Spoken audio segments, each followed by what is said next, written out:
Halo semuanya, perkenalkan nama saya Regis Revo, Ridho Mahendra Putra. Saya adalah mahasiswa psikologi Universitas Merdeka Malang semester 6. Hari ini saya ingin sharing sedikit tentang tugas tengah semester dari mata kuliah ekonomi. Nah, dalam video ini saya akan menunjukkan dua contoh nyata di lingkungan tempat tinggal saya yang menurut saya sangat tidak ergonomis dan bisa menimbulkan ketidaknyamanan bahkan risiko cedera.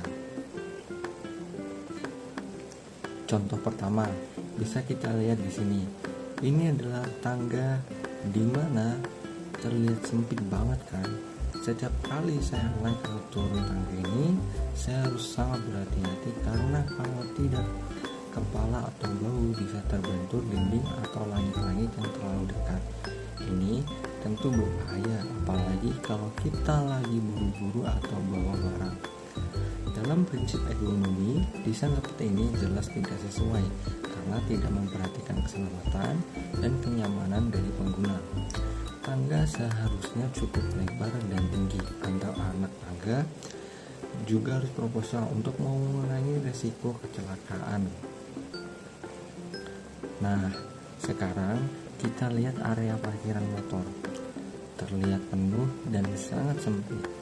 Kalau saya ingin mengeluarkan motor saya harus menggeser atau mengeluarkan motor-motor lain terlebih dahulu. Ini jelas tidak efisien, apalagi kalau sedang terburu-buru kuliah atau ada keperluan mendadak. Secara ergonomis, ini tidak memenuhi aspek efisiensi waktu dan tenaga. Penataan parkir seperti ini bisa membuat penggunanya stres dan kelelahan karena harus melakukan pekerjaan tambahan yang sebenarnya itu bisa dihindari jika desainnya lebih baik. Dari dua contoh tadi kita bisa lihat bahwa hal-hal kecil di sekitar kita ternyata bisa berdampak besar jika tidak memperhatikan prinsip ergonomi.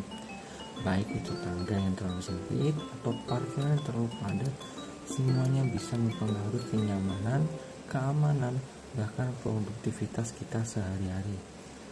Sebagai mahasiswa psikologi yang juga belajar ergonomi, kita juga makin sadar pentingnya desain lingkungan yang manusiawi dan efisien. Sekarang saya ada di sebelah sisi timur dari kamar kos saya. Sana adalah sebelah timur. Nah, dan di sini adalah sisi tembok keluar dari sebelah kamar saya sebelah timur. Nah, di sini seharusnya ada ventilasi udara ataupun satu jendela.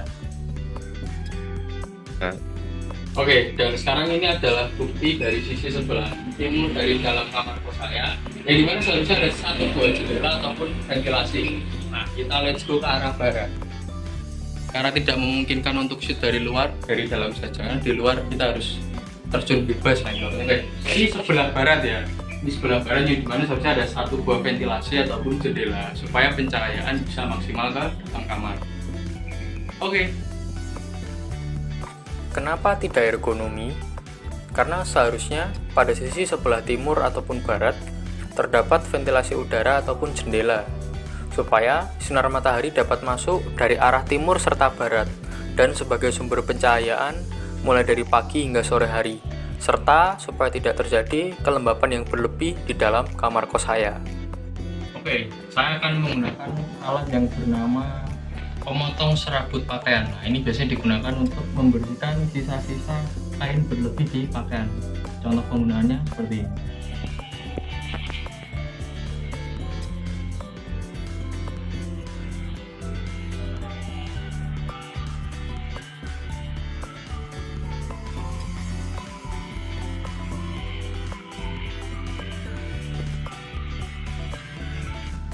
Nah, oke, saya akan melihatkan sumber daya dari alat ini adalah dari dua buah baterai yang ditaruh di bagian punggung dari alat ini. Kenapa tidak ergonomi? Karena dari sudut pandang antropometri dalam perancangan produk, seharusnya pegangan alat ini dapat dibuat lebih sesuai dengan cara manusia memegang suatu benda. Karena dengan bentuk yang seperti ini dapat menyebabkan rasa lelah ataupun pegal pada telapak tangan ketika digunakan dalam waktu yang lama. Serta alat ini pun masih menggunakan baterai yang tidak dapat dicas, yang dimana harus diganti ketika baterainya sudah habis. Baik, ini adalah kondisi ketika saya membaca hanya mengandalkan lampu kamar saja. Menurut saya pribadi, fontnya terlihat seperti tidak menyala dan menyebabkan kelelahan mata saya pribadi ketika membaca buku dengan cahaya seperti ini. Tetapi berbeda jika ada cahaya tambahan ataupun lampu tambahan seperti ini. Saya melihat font di sini terlihat lebih jelas dan juga saya merasa lebih nyaman ketika untuk membaca sebuah buku dengan kondisi cahaya seperti ini. Berbeda ketika dengan cahaya yang seperti ini. Saya merasa fontnya menjadi tidak begitu terlihat dan membuat mata saya bekerja lebih ekstra untuk melihat font ini. Kenapa tidak ergonomi? Karena seharusnya lampu kamar dapat menyinari dengan baik, terutama saat digunakan oleh penghuninya untuk membaca buku, supaya tidak terjadi kelelahan mata saat membaca, yang dimana memerlukan bantuan tambahan seperti lampu baca untuk memudahkan dalam membaca dengan nyaman.